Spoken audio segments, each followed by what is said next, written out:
there's a whole portion of the Torah that's named after him. Portions of the Torah are given the names they're given just because that name happens to be the first important word in that portion, and so it is with Korah. Does somebody have a question? Yeah.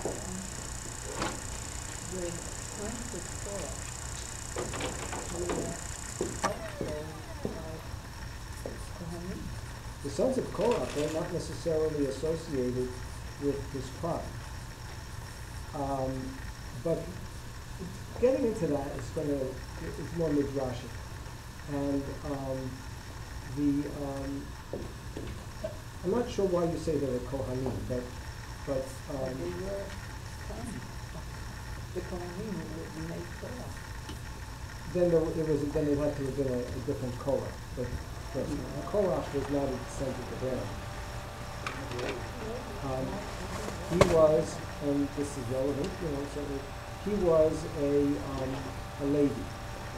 So let's understand how that works out. We talked last time at the beginning of the book about the organization of the tribes. If anybody needs one of these, I have some extras. It shows how the tribes were arranged around the tent of meeting. And one of the points that is worth reiterating is that initially, when we're given the structure of the encampment with the tribes around the tent of meeting, they didn't really expect that they would be encamping and moving for very long. They thought that they were going to be going to Israel within really just a few days. But there was still apparently a need to have this formal encampment because this arrangement of tribes is a kind of blueprint for the organization of Israel in the land itself. Because when they arrive in the land, each tribe will have a particular region, a particular territory, very much like the United States of America or the provinces of Canada or many other countries where you have individual states or regions. And so that the living together in the wilderness, even if it's only for a few days, is a symbol of what would eventually become permanent in the land. So you have the temporary sanctuary, which on this illustration is called the tent of meeting, but it's also called the Mishkan, the tabernacle in the Torah. And that becomes eventually, not immediately, but eventually, in the time of Solomon, it becomes a permanent temple. But in the meantime, you have the permanence of the territories of the various tribes. And if you look at the division of these tribes, you see that the inner circle of the encampment, those that were closest to the tent of meeting, they were actually all of them the tribe of Levi. The sons of Aaron are Aaron and his descendants. Those are members of the tribe of Levi. But they're not the entire tribe of Levi. They're just a subset of the tribe. The rest of the tribe of Levi is divided into the three sub-tribes, which are each one of them named after one of the three sons of Levi. So you have Merari, Gershon, and Kahat. So you see in this illustration, you have the Merarites, the Gershonites, and the Kohathites. And as we said last time, each one of those sub-tribes or subdivisions of Levi had specific responsibilities that had to do with the Mishkan, with the tabernacle. So they were all close. Now, the people about whom we are learning today, Korah and his very close cousins, these people were themselves all from the tribe of Levi. And they were, in fact, Kohathites. And by the way, Aaron and Moses were also Kohathites. So of the three subdivisions of Levi, the Kohathites had the highest position. And it was from that group that Korah came. So perhaps that relates to what you were asking for. Okay? Now, the other part of the rebellion, David, did you have? The other part of the rebellion included a completely separate tribe. Which tribe was that? Does anybody know? Well, it was Reuben. And apparently, what's the connection? Why would people from Kahat rebel? Why would people from Reuben rebel? So, what you have, if you think about it, you have, up to this point, everything going really wrong. That's something that, and what happens when that occurs? What happens to the leadership? They very often should. Obviously, I was thinking about sports. Yeah. But the point is that, if anybody knows me, they know what the chances of that are. But the point is, but I do listen to the news. So the thing is that the team loses, the coach gets replaced. It's that basic principle.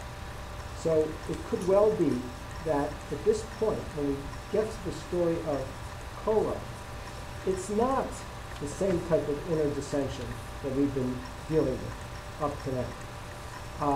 As a matter of fact, a sentence has already been imposed, in response to all of those, issues of dissension. What's going on now is a possible shakeup of the leadership. And it's a revolt against the actual, the actual leaders. But it's coming from a place that really, in a way, could have succeeded in triumph, because these were people who had some, at least so far we can see that in Korah, because of his yichus, because of his connections, his family connections, he might have been, if he wasn't so obnoxious in his reputation when it comes down to it, he might have been a reasonable substitute for Moses. Now what about the rebels from Reuben? Why them? Does anybody know what Reuben's status was as one of the sons of Jacob? He was number one. He was the firstborn. And the original idea of kahuna, of priesthood,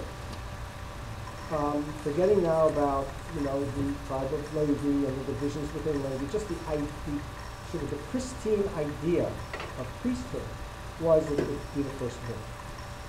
So if Reuben was the firstborn of Jacob, then that might qualify for all of Reuben's male members to be potentially Kohanim, priests. So that might have been their reason for revolting.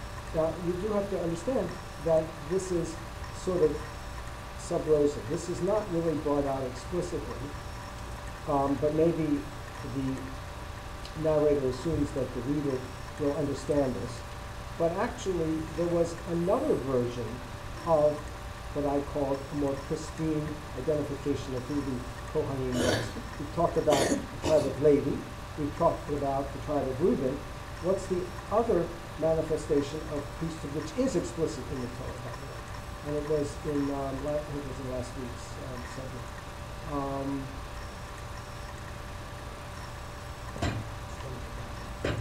Well, no, that's from Levi. That's like a certain caste, Well, it's that the Torah recognizes that the firstborn throughout Israel were the original priests. And there's actually, the Torah goes through an exercise of officially replacing them by the Levi'im, by the tribe of Levi. So you have, this idea of, you might call it primogeniture, firstborn status, deserving the priesthood, reflected twice in the Torah. Once is the firstborn of all the tribes, and the other is all the members of Reuben, because he was the firstborn of Jacob. Okay?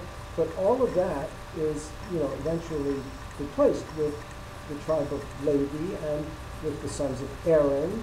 And what we might have here is a kind of resident opposition to this, or resentment, that these people were passed over, from their natural right.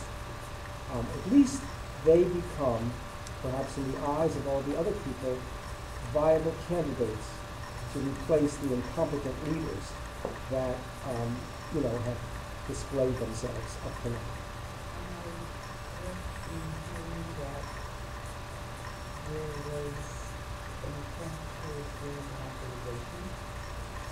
I didn't say that. But how do you see it?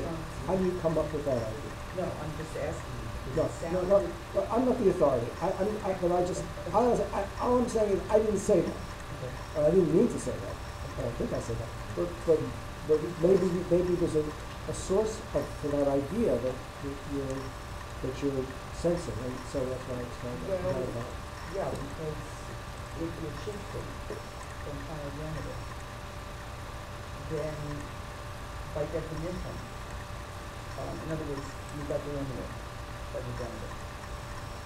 And then if you're shifting, replacing it with, among other things, you are clearly diffusing and expanding the opportunity for leadership among other than those that is born. Unless I'm getting my facts wrong. Does everybody see it? Yeah, I think your facts are wrong. But does everybody see it that way? The judgment that you make about that? So I'm just wondering. Okay, but I just wondered why other people see it. I would follow that if there was voting or openness, but it was just replacement. It was saying instead of the firstborn, it's the house of Levi, which is just as arbitrary as the firstborn. So I don't see it as moving towards democracy. I still see Well, I it don't mean as democracy as we know it. Democratization. it didn't come to mind and it doesn't stay there. Anybody want to speak on the other extreme? In other words, this could actually be moving away from democratization. Because if the firstborn of every family is represented in the priesthood, at least every tribe would feel represented in some way. Whereas now it's being confined to one tribe. So I see it as, I don't think this is about I don't think this rebellion is about democracy, but I do think that one should always measure. And it seems to me that the development is probably moving away from that. And maybe actually one of the factors that leads to the rebellion is the feeling that, that they've been deprived of representation. What's surprising is that maybe has executive reputation because of what he was in the days of old Jacob. And then he becomes the most revered because he has all the leadership. Anybody remember what Levi did in the days of Jacob? It was Levi and Shimon, the eponymous heads of those tribes, that they attacked Shechem because of the fact that the prince of Shechem seduced their sister Dinah. And Shechem was persuaded as a kind of ruse to become Hebrews, you might say, honorary Hebrews, by having all the males circumcised. And then Shimon and Levi waited until the circumcisions were done, and the males of Shechem were weak because they were recovering from circumcision, so they were attacked. And whatever you might think about that, Jacob didn't approve of it when he found out about it. Although, that may have been, maybe purposely made it look like he didn't know that. But whatever, he seems to sincerely condemn it. And he also condemns them in his deathbed blessing. Where he doesn't speak very kindly about Shimon and Levi, apparently in reflection of what they did. Very nice. But then, so this follows through. So, who else from Levi did something really bad?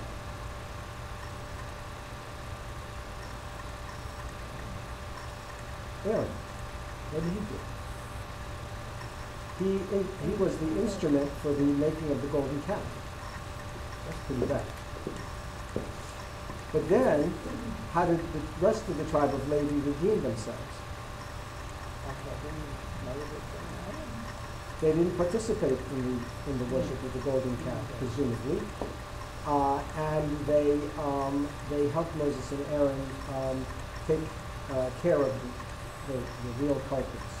So they redeemed themselves from that. So I mean, you go back and forth in that. None of these people is 100%. Well, I wouldn't say that. But some of them are not 100% clean. The years between the days of Jacob and the days of Amnon, they changed. Could be. But the Torah, I think it's fair to argue that the Torah looks at things from a larger historical perspective. This is not just an account of current events. So your questions are well put. I'm just trying to show that there are goods and there are bads, in all of this. But here you have a situation where the rebellion is very, very dangerous. And let's just recall some of the facts and events that precede this, just to get full understanding of how bad things were. We've mentioned a number of the things already.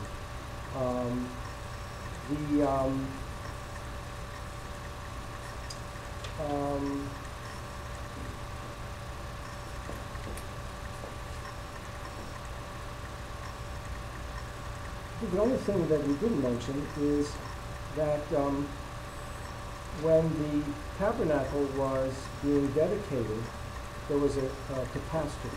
Remember what that was? When they started on the 8th day, they had 7 days of dedication. And like a lot of things in Judaism, the 7 days gets extended in an 8th day. And the apparent reason is that there's a week of dedication where there's special events that occur in the thing that's being dedicated. Here it's the Mishkan, the temporary sanctuary. And then on the 8th day is the beginning of the normal pattern of offerings. Okay? So in other words, you had on the first 7 days, Moses did all of the priestly acts. And then on the 8th day, the Kohanim took over. So it really was an 8-day kind of event. And that, by the way, is the apparent, I won't go into detail, but it's apparently why Hanukkah's 8 days and why we have Shmini Atzeret the 8th day after Sukkot. All of these things probably have to do with the original dedication. And there's a lot of evidence for it in the Bible, generally speaking. You can find specific evidences of that. But anyway, the point is here that on that 8th day, Aaron's sons, Nadav and Avihu, who were the 2 oldest sons, they did something in the ceremony that caused them to be consumed with the fire that they were using. Come on, gang. It's called Eish Zarah, foreign fire, alien fire, unauthorized fire, whatever, strange fire. We're not sure what exactly it was. If they did wrong, but they certainly did something wrong, and they lost their lives. And it was a great catastrophe. I mean, nobody wants that to happen. And then on top of that, if it's right at the beginning of the whole, use of the Mishkan, it's a very bad sign. So that was also in the background. So I mean, we very often come and we look at Moses from our rabbinic eyes, by which I mean all of us Jews, are beneficiaries of all of the development of Judaism that the rabbis have interpreted. But basically, if you look at all of the events that lead up to this point, you have a very upset and what's the good English word for this? Forgot it. But anyway, they are very disappointed people. So in response to this, and you can just look at it right at the beginning to make sure we're all on the same page. Chapter 16.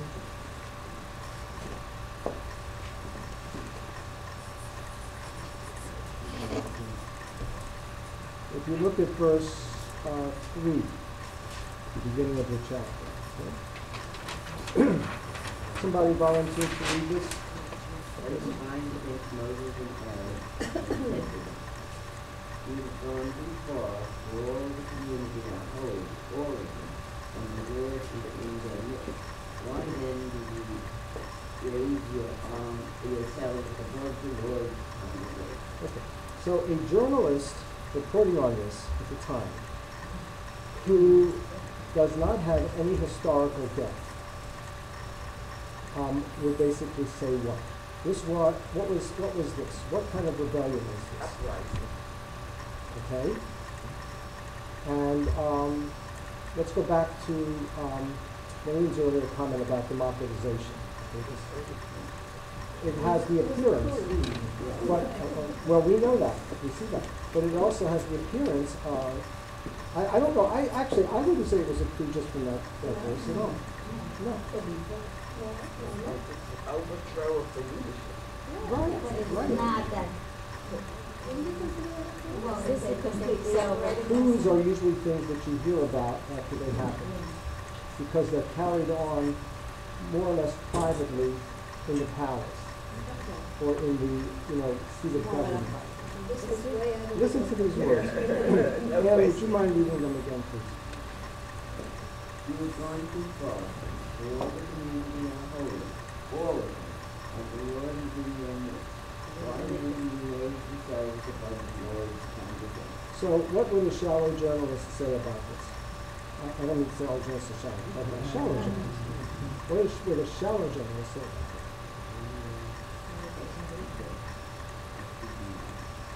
The people. This is the Israelite spring. Yes,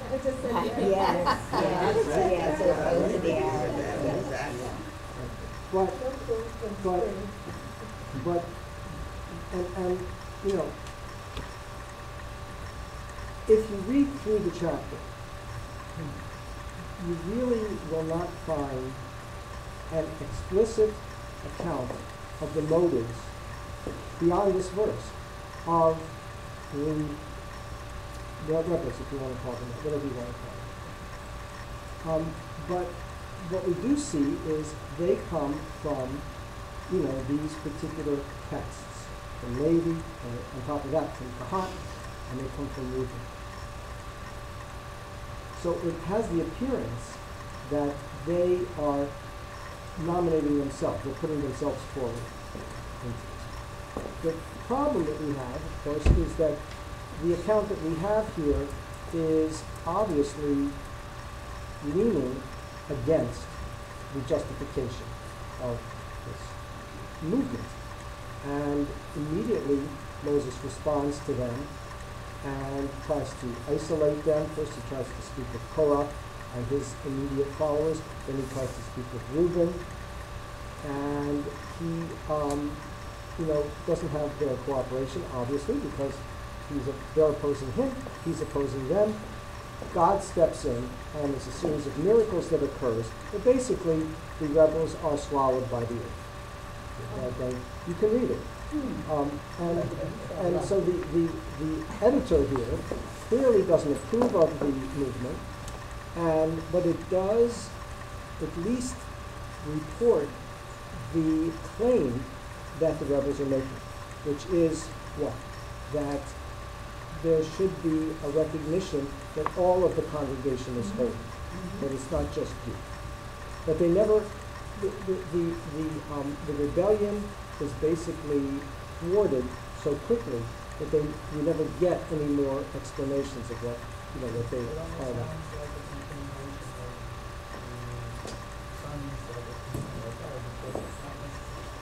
way, the manner in which they approached it. Uh-huh. In other words, it sounds perfectly, I would imagine, if I were God, that comment by the people sounds resoundingly nice. You know, God is among us and Right. it's of all the people. Right.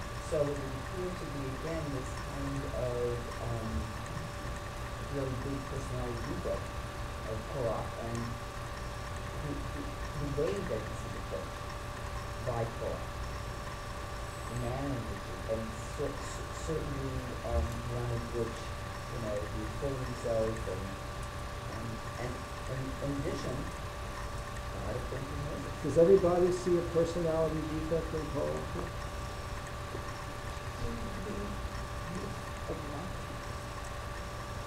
What about what he did or said is obnoxious?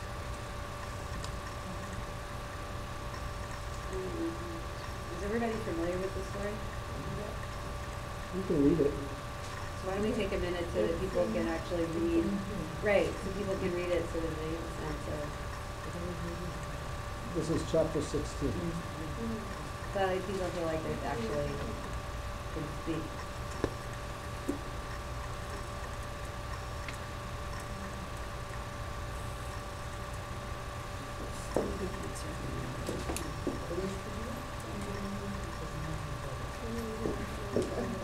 So Numbers chapter 16. So where does it say the whole It's on page, if you have the stone finish, it's on page 820. That looks like the stone finish that you have, page 820. But which number, 16? Chapter 16. 16 what? Just starting from the beginning of the chapter. I'll read some of the verses, okay? Korach, son of Itzhar, son of Kahat, son of Levi, separated himself with Datan and Abiram, sons of Eliab, and On, son of Pelet, the offspring of Reuben. They stood before Moses with 250 men from the children of Israel, leaders of the assembly, those summoned for meeting, men of renown. They gathered together against Moses and against Aaron and said to them, "It is too much for you, for the entire assembly, all of them are holy, and Hashem is among them. Why do you exalt yourselves over the congregation of Hashem?" So here you have Korahites, you have Reubenites, and you have 250 people who are leaders of Israel coming to Moses. After all these things that have happened, after the failure, of the whole mission, and some of the other things, including the killing of Nadav and Abihu, and they're saying, I do think that you're taking too much upon yourself. We think you should. And here, I think the argument at least is we should have a more possibly more of a democratic way of looking at things, because God is with all of us. So I ask you, does that show any defect particularly about Torah? Brings to mind when people want change because they think that they're being wrong. It's a peaceful way of doing it. They're not taking up their guns and fighting. They're saying, this doesn't appear right. We're all equal, and we should have some rights. So it is an opportunity to open up a dialogue. And they're frustrated.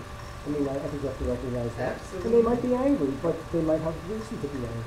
So you could go a little bit further and say this is a protest, but that in and of itself, I would say, is not necessarily a condemnation automatically of any one of them. Peaceful protest. So far, Moses' response in verse 4. Is everybody that has a Bible?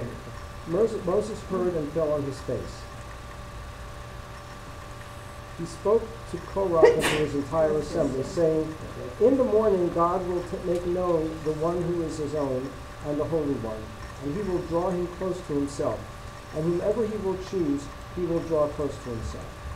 So then he says to them, I want each of you to take your fire pans, Korah and all of your assembly, and put fire in them, and place incense upon them before the Lord tomorrow. Then the man whom the Lord will choose, he is the Holy One. And then he uses kind of the same expression back to Korah. He says, you've taken too much upon yourself, O son of Levi. So, what is he asking Korah and his people to do? He's asking them to do the same thing that Aaron's sons did. Exactly, that's right. And God hasn't commanded it. Well, presumably, that's probably true. He's saying to them, you want to replace us, okay, so you do what the sons of Aaron normally do. You use the special pans of fire that are part of the ritual procedure of offering, and let's see what happens. Okay, so who's taking a chance? No. It's like God in his pocket.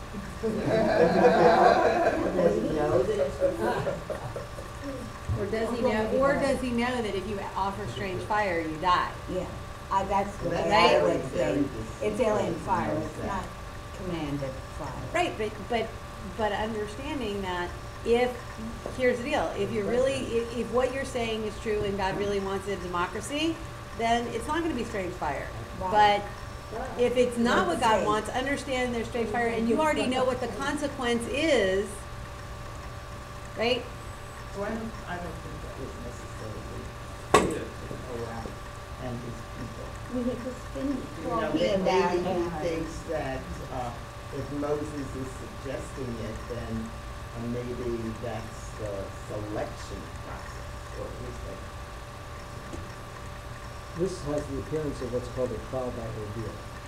That's the way that we've been discussing it. Is that what trial by fire? Well, That's very interesting. trial under I'm sorry. fire. Under fire. There's a trial by ordeal. There's at least one other example of, probably more than one, trial by ordeal in the Bible. But, this was, at least that's one way of looking at it. And the way that Anne introduced was that Moses was taking a chance. So it depends on how you look at this. Generally speaking, it's understood that Moses was, somebody said God was in his back pocket, but he was acting, with complete knowledge of what God would do, and this was a way of making it apparent to the people, making of Korah and his followers an example of the people. Now, in verse 12, he goes to Dathan and Abiram, who are from the tribe of Reuben. This is the other section of the rebellion. Goes to them separately, and they say that we won't participate in this. And they go on in verse 13, and here we get more of an insight into the frustration of the people. Is it not enough that you have brought us up from a land flowing with milk and honey? See the irony there? To cause us to die in the wilderness, yet you seek to dominate us, even to dominate further. Moreover, you did not bring us to a land flowing with milk and honey. This is the whole point. You promised to bring us to a land flowing with milk and honey. Us, we, these people right here. We're the ones who came out of Egypt. You told us you were going to bring us to a land of milk and honey, and we've just seen that that's not going to happen. Right? And you give us a heritage, a field and vineyard. You give us a nice settlement there. So even if you were to, mistreat us, we would not participate in this. So Moses goes back to Korah, and he reiterates the instruction to Korah. Korah's people comply; they participate. I wonder why Korah's immediate group would participate, whereas the Reubenites would not.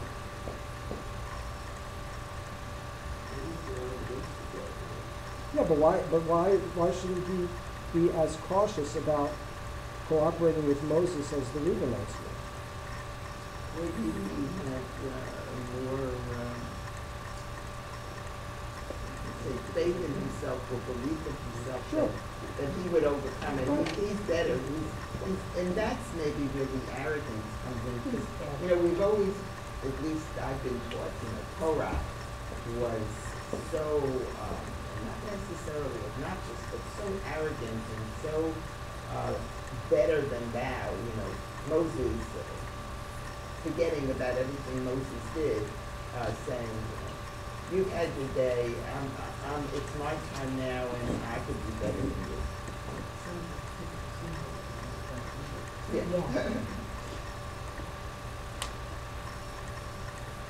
Well, you explain it again as a kind of a defect of Torah. And I think an argument could be made that the reason why Korah and his immediate followers were cooperative with Moses is they sincerely believed that they could replace him. Maybe they shouldn't have thought that, perhaps, but they were sons of Levi. And, you know, Moses often addresses them as sons of Levi. So they were perhaps under the impression that they would pass the test. Right, that's what I said Yeah. initially. Yeah. But to believe that, you have to have some kind of a sense that you're better than who you're going to replace and maybe better than everybody else. Or that your system is better.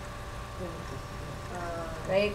Because it may not be that I personally think I'm better, but I believe that a more democratic system is a better, Yes, or I would this debate that system is you a better thought that. I system. think it was very personal. Yeah, it's probably to replace one elite group with one elite collection of people, one elite person by another, you know, by Right. another. Right.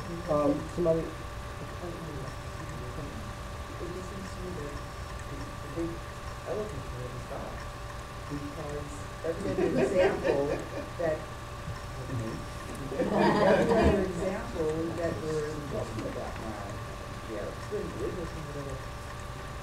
it's all about different kinds of life, yes, of course, there are personalities and so forth. But if Moses, if you believe, and the Israelites, that's, I think, the point of it, if they didn't believe that Moses was issuing the words of God himself, I think it's the same, I think it's the issue. Because Moses is saying, look guys, and that's the test. Let God once again prove that I am the better, I am his proxy, on earth. So Korah might have truly, he did believe. He might not be a bad person in any way, shape, or form. But the missing piece for Korah, and all of those who follow him, is they are not believing that from Sinai on, that Moses was chosen by God, and that God counts. well, you couch this sort of a little bit in belief faith terms. Certainly, I think that's a reasonable, you know, approach. Another approach might be a question of trying to determine who's being endorsed here by God.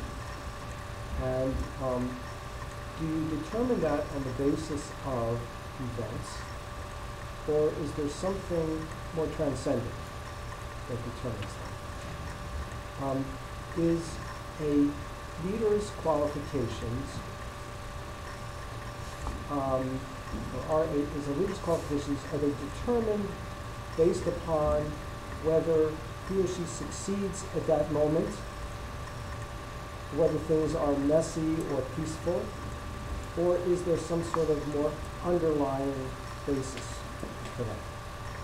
It's kind of like, I'll give you an example of, in the area of life that I'm familiar with. I think most of you are familiar with it too, but we may come at it with a different perspective, and if we do, that's fine, because it only brings out the difference of perspective. And that is, these days, you know, traditionally in Judaism, to be a rabbi meant that you had to have a certain training and approval, endorsement by another rabbi. Today, we live in a democracy. There are many congregations that have serving them people that they call rabbis who don't have that endorsement. Okay? Now, somebody who does have that endorsement might not do what they consider to be a good job. Somebody who doesn't have the endorsement might do what they would consider to be a good job. What do you do about that? Do you ignore that, and just go ahead and just pragmatically go with the person who does a good job, not questioning whether the person does a good job? Or is there something underlying this which has to do not only with the fate of that particular congregation during those particular years, but something that's much more permanent and transcendent? Okay? You can. It's good to use the idea of rabbi because it's a spiritual calling and it's harder to measure. It's much more subjective to measure whether a person's doing a good job or a bad job. Most people would say, I don't want to go to a doctor, even if he seems to have cured a lot of people. He's not, doesn't have the training, because just in my case, it might be within one case where he can't do, can't do a good job. So yeah, that wouldn't be a great example. But still, the point comes up here. Okay? But this is still, it's indefeasible. It's still size review. I think it's very different. I don't concur with that analogy at all. Right. But whether the events are in the infancy of Israel or not, the Torah itself is a classical document, and so it might very well reflect, if you want, later experiences, but at the very least, certain ideas that transcend the reporting of, particular events. So he goes, now, as I said, he goes to the Reubenites, and basically, for their non-cooperation, he says, everybody else get out of the way, and the Reubenites, are swallowed into the earth. Mm-hmm. Right? And then the test for the Korahites is that they bring these fire pans, and they are, let's see, the verse would be,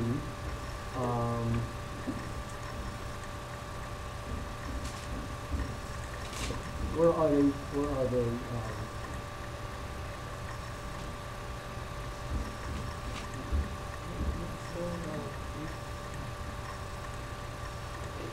In verse 35, chapter 16, the last verse in chapter 16. A flame came forth from the Lord and consumed the 250 men who were offering the incense. All of those who considered themselves to be qualified to offer the incense according to Moses' instruction, they were consumed by the fire. Okay? They might have been from firstborns of tribes, or in some other way considered themselves part of the Korah rebellion. But the point is that they failed the trial by ordeal. But the ultimate outcome was no different for Korah and the people who did it, and Reuben and his followers who didn't do it. They all died. They all died because they all died, in that sense that they had a common outcome, because they had a common cause, right, which was to overturn the status quo. Right. Moses' Right. The Mosaic Aaronic leadership. Right. Right. Mm-hmm. But if they said yes to Moses with the fire and no to Moses with the fire, basically, it didn't matter. Right. The only thing that presumably would have been acceptable would have been their recanting their opposition. Right.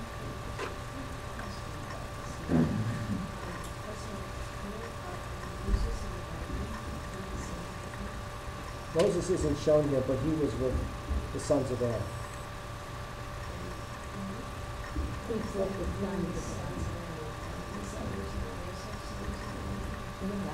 No, okay, I'm sorry if I didn't clarify that. The tribe of Levi, one of the really 13 tribes, actually. So in a way, Levi was a tribe, but they were sort of often not counted with the other 12 tribes, because the tribe of Levi were responsible for the religious observances of the nation. Okay? Within the tribe of Levi, there was a subset, and they were from the subset of Kahat, and specifically Aaron and his sons. They were the Kohanim. They operated at the highest level of ministry in the sanctuary. They actually handled the offerings. The rest of the males in Levi, in that tribe of Levi, they assisted the Kohanim. They were sort of secondary ministers. Does that help to clarify? Right. Right, that was all the rest of the members of Kohath. Aaron was just one of the Kohathites. And because he was selected out to minister on the highest level, he no longer, in the encampment, no longer associated directly with the Kohathites. It's kind of like, when they first had the encampment, Aaron might say, okay, where do I encamp? I'm a Kohathite. Do I go with my brethren, the Kohathites, and then the person in charge, Moses, would say, no, there's a second place for you because you've been extracted from the Kohathites and elevated in a way. So you have a second place. So the Millerites and the Gentiles are also Levites, but That's right. So that Levites, rather than the Levites are a subset of the Kohath. Exactly right. Okay. And Moses was with? Moses was also a Kohathite, but because he was Moses, and this brings up an interesting thing about Moses. Moses is different than everybody else. During the dedication of the Mishkan, he acts as a priest before the priests take over. He, of course, is a prophet. He's a teacher. He's essentially the king, because there is no king, so he's the political leader. So he's entirely different. And he's really only one person. So he doesn't have, on this chart, he's not given an encampment, but presumably he was where the sons of Aaron were, because that was the preeminent position. It faced east, and it was closest to the tent of meeting. And isn't one representative from every tribe into the group? Did that include a representative from Levites? No, because they sent 12, and the Torah plays games with the numbers. And I'm glad you're asking these questions. I think one of the times, sometimes, one teacher doesn't exactly know what the other teacher went over, so it's not always possible to know what you heard. There were 12 sons of Jacob. Okay? Now, one of these sons, Joseph, had 2 sons of his own. They all had their own sons. But Joseph's sons, presumably because of Joseph's preeminence, each of them became the head of a tribe. So there really is no tribe of Joseph. And the name of Joseph's 2 sons were Manasseh and Ephraim. That's in the order in which they were born. Okay?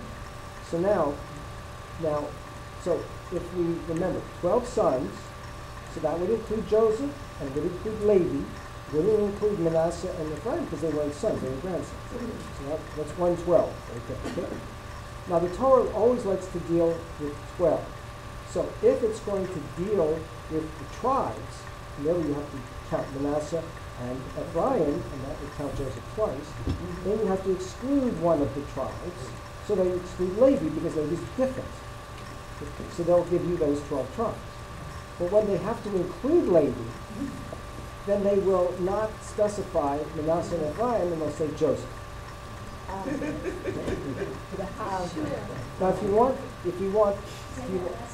if they need Levi in whatever they're dealing with, counting, in order to keep the number 12, they will then forget about Manasseh and Ephraim and just talk about Joseph. So that the number of quote-unquote tribes adds up to 12.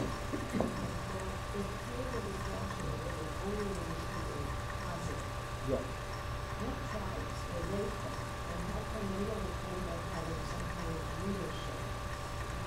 Well, the different times, the different places where, you know, the representatives of the tribes, you know, are mentioned. The people who went, the scouts who went into the land were, as I recall, were generally not the actual heads of their tribes. They were representatives from their tribes. So, let's see, Joshua, I think was from Judah, I believe. You have to check me on this. And Caleb was, I think, was from, I thought he was from Ephraim, but you can check me on this. Well, back when the tribal association wasn't even, they just.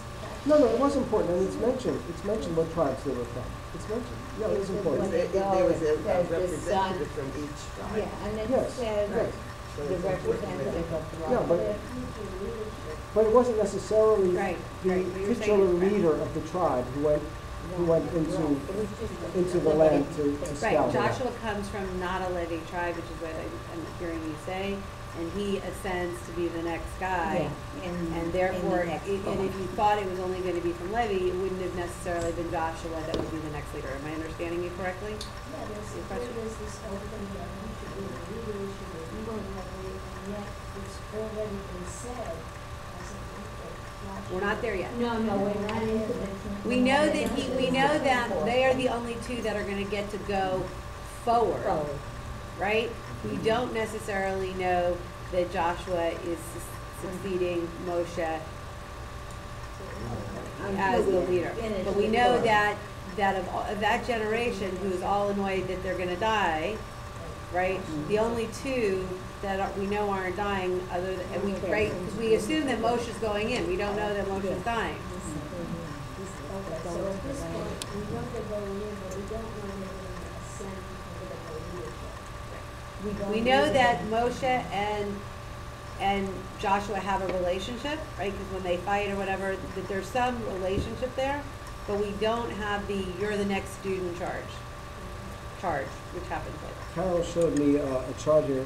Joshua was from Ephraim, which is significant because Ephraim became one of the preeminent tribes. And this is tricky business, because in reference to one of my responses to Maureen before, it could be argued that a lot of the identification of who's prominent had to do with later history. I know this is not necessarily an orthodox point of view, but we know that the most prominent tribe in the north, when they settled in Israel, was Ephraim. And here you have Joshua, who is one of the heroes of the scouts from Ephraim. I wonder if there was any influence there. And then Caleb is from Yehuda. So I remember what I said about that. But Yehuda is the most prominent tribe in the south. Hey, that's interesting, right? So you have Caleb, Kalev, and Yehoshua. They are representing the two prominent tribes, one in the south, one in the north. That was the division of Israel when they went into the land. So, Who's Yehoshua on this? Yehoshua is a person, he's not a tribe. Oh, so But he's from Judah. from Judah. Yeah. So And notice Caleb's that from Judah, Judah. yeah, notice that, what? Yeah. Notice that Judah is, although all the non-Levi tribes are in the outer circle, Judah is facing east. Yes, and that's the And important Ephraim part. is opposite Judah, facing west, not on the side. And you can't put both of them on these. So, and again, maybe this arrangement was influenced by some folks from the south. But I don't want to really make myself too much of a head. Okay, so anyway, let's just consider that we have here a fascinating story, a kind of a photograph through a filter maybe of an attempt to change the course of events. The course of events was changed in our deliberations last week, with the mission essentially being well, postponed, for some people, canceled. Response to that wells up from the frustrated people. You're canceling us, we're going to cancel you. And so there's a symmetry here, which is really what I, wanting us to see with this account. It becomes obscured if you only look at it through the lens of the way in which these rebels have been condemned. I'm not an advocate of Torah, don't get me wrong. But the point is that if you look at the development of the story, you really have a kind of a little bit of a quid pro quo in the story of Torah. And that is non-endorsed by the Torah. It's given its chance to be considered. It's not now counter-endorsed. And from this point on, we might expect there to be an upward movement. What's going to happen here is that the Torah is going to jump, about 38 years. And we're going to now be given a series of events, which we'll discuss next time, which will essentially be, in a way, what Korach and his people were trying to accomplish, but instead it will be gradual and natural. In other words, the leaders will themselves die off. And the interesting thing, as a kind of a preview, is that as a result of the scouts, they told only 2 people will survive, and neither one of them was Moses, and neither one of them was Aaron. And to throw in, for the sake of, balance, neither one of them was Miriam. So we're going to see now what actually happens. But it's in many ways very much like the old story about, you try to accomplish something through revolution, and you may or may not accomplish it, but if you wait, it'll change anyway. So we'll see how that happens. I just want to remind everybody that